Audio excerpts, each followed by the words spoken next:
Hello guys and welcome back to my channel. Today's video is not a vlog, not me walking around somewhere in Korea, but just a sit down video because I gathered some things through these until now 1.5 months or 7 weeks concerning Korean culture and just differences. Of course there are differences, but differences that made me like, okay, that's weird. I would call them culture shocks maybe. Until now I gathered like 20, I think. I just want to present to you like my experience. You know, not only talking about that from a third person perspective, but really being the victim, I'd say, or really an active person in this process. Yeah, and I'm sitting on a bunk bed now. I hope it's okay. Actually, I wanted to have the location behind me, so kind of the view out of the window, but since I don't have any additional lights that would make me lighter, I would be just black, just dark, so I have to do it this way. Whatever, let's just start with one thing, or the first thing I noticed when I came to Korea into a Korean household. Most typical, or many typical apartments that are not big ones, not like penthouse style or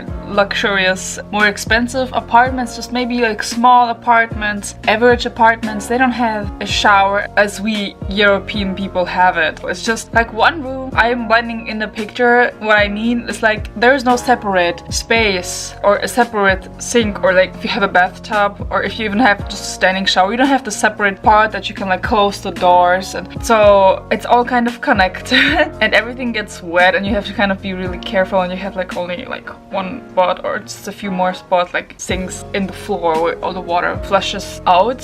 Yeah, that was like okay. I mean, you saved a lot of material, but it's kind of inconvenient when you're not used to it. The next thing would be some public toilets. First of all, it's good that public toilets here are free. This is a good thing, but a thing about public toilets is that sometimes you have this like normal toilet, but sometimes it's just like a hole in the ground. Sometimes you just have to squat down. Yeah, that's really funny. Also, sometimes toilet paper is not available. The same like goes for the hands drying, or soap is also not always the case, so one has to be careful with that and maybe bring your own stuff. The third thing, oh goodness, how people are driving the street here, especially motorcycles or like the delivery people. And the streets here, especially like in shopping areas, they're quite narrow sometimes, and even there are a lot of people, like especially in the evening, they just still like go like that between people, and sometimes I feel like, oh goodness, if I die in Korea, then it's because I got hit by a car or by one of these delivery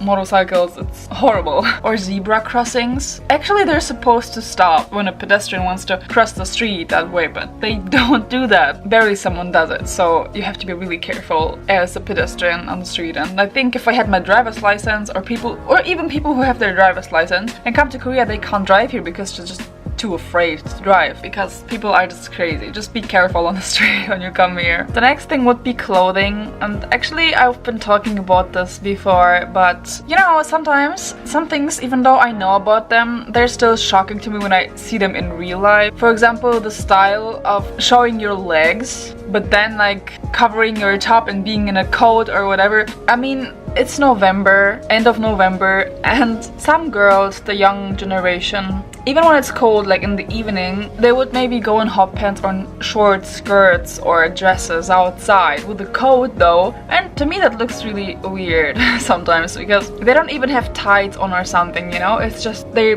legs are completely naked. I'm like, aren't you freezing? I mean, you have still a coat, but still your legs, a big part of your body, is still open. That's like, wow. And one thing that may be also good for you is that people are dressing up just the way they want to. So of course there's a certain style. Long coats, for example, like really long coats almost to the feet. Like I see that this a lot right now. But people also wear things where I think like back in my country you would look really, really weird. You know, like those slippers, shoes that you would maybe use like on the beach. They use it like with socks on. And I see that a lot. And just crazy things, like I didn't see it myself, but my roommate saw a guy walking on the street in a jumpsuit, like pajama, a pink one with Hello Kitty on it. Okay, so you will see any kinds of things, clothing style here in Korea. Oh, number 5. That's an interesting one for the girls especially. But not only, they usually want to pay for you everything. Or at least like in clubs, when you go on clubs. Many guys, when you like meet guys, they want to pay like all the drinks for your stuff. Maybe it's also like because they want to sleep with you and just get you drunk or something, but usually they want to pay for you, and if you refuse, at least that's happened to one of my roommates, she refused first and he was like really upset about that, and he was like, oh, you're disrespecting my culture and stuff like that. I was like, okay. But also like when I just met with friends, like, or like Koreans, local Korean people that I made friends with, they invited me, or even I invited them, but they like to a cafe, to a restaurant, but they still paid for me. I was like, no, please let me pay myself, but they were like, no. Ula. So yeah, they paid for me most of the spendings. I feel so uncomfortable. The next thing would be that sometimes Korean people are really straightforward, especially when it comes to looks. They can tell you that you're look old today, or ugly, or tired, or whatever, just straight in your face. Okay, I did not want to hear that, I didn't want to know that, or I know but you don't have to tell me. That's what goes through my mind then. Or they can easily tell a girl that she's fat, or that she looks fat. That's like, you're not a gentleman saying that things, you know that? It's kind of normal to be sometimes really straight, things like that. Ugh. The next thing would be that here in Korea are actually not so many foreigners on the street, apart from, of course, me and my roommates and stuff, but maybe I would see in a week maybe 3 foreigners only, which is not a lot. In average for the whole country, it's like 1%. Of course, there are places, for example, Ansan, where you have more foreigners, like a hotspot for just foreigners who come to work there or something, but in general, it's only 1%. There are even places where they don't have any foreigners, so if a foreigner comes there, that's a really, really special situation, and people are just staring at you. When I first came here, people on the street, I felt like they're staring at me, like really, they did. They were like, wow.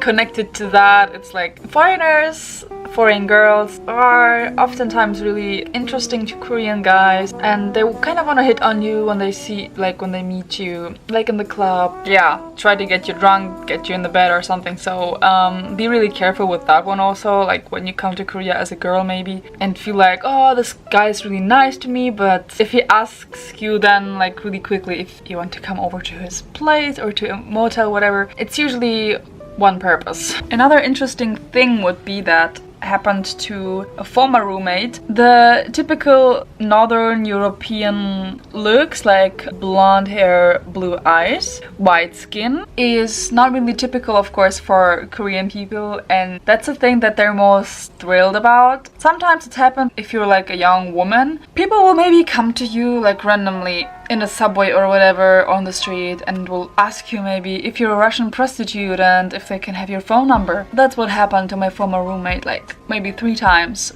since she's in Korea. They have really prejudice, and that just shows that they don't have so many foreigners, and if they do, that maybe the coincidence is that those blonde women maybe are prostitutes sometimes. You have no idea, but this is like interesting story and just shocking story when she told this to me. Oh, next thing would be Korean age. Korean age is a complicated thing because in Korea you're always at least 1 year older, sometimes 2 years older than you are currently. Take a good example. Someone who was born in December. BTS V, for example, his birthday is the 30th of December, right? 1995. So right now he would be still 23 years old. He would turn 24 soon, like international age. But for Korean people, he's already 25. The thing is, when you're born, you add 1 year. So when you're born, you're already 1 year old. Plus, if the year that you're now currently in, like your birthday is still in the future, for example, now we have November and his birthday is in December, you would add even 1 more year to that. So the year is already supposed to be like if you already had your birthday or whatever. So that's quite weird. And since I had my birthday already in spring, this would not change anything. So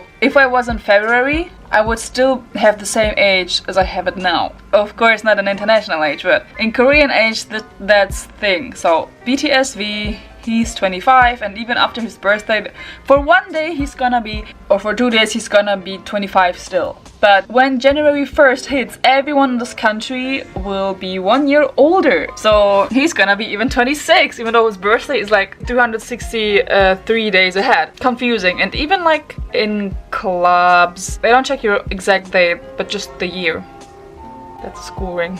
In Korean age, you're adult when you're 20. Korean age. For those who are 18 international age right now, who had their birthday this year already, they can't drink because they're only 19. They're only 19 right now, and they can drink only after New Year, so like the New Year's Day. And even for some restaurants where you can like order wine or alcohol, they check ID for that, which is like, I mean, why do you do that? Never happened to me in Europe that they checked my ID before I came in, actually. But since they don't want to sell or serve alcohol to underage people, they're checking it that way. But sometimes for foreigners, it's like clubs, for example. When I was in Daejeon, they didn't ask for my ID when I went to a club because I was a foreign girl. For other people, they even had to pay and show their ID. For us, it was like, just get in. So for them, we look the same anyways. They can't even tell things about my age or most foreign people's age. They always think we're older, that we look simply older. Next thing would be makeup. Makeup in Korea, Korean beauty, we know what they have a lot of makeup, they do a lot of plastic surgery and stuff. Looks are really important to them. But the makeup here, like foundation wise for example, or concealer, can be really white. For some people who come here, they don't find dark foundation. And when you are dark skinned, that's really hard to find that. Even for some Asian people, sometimes the makeup can be still too light. It's a beauty standard to be really white in your face or even with your skin. They don't really sell dark products, so. And it was not easy for me to find powder first,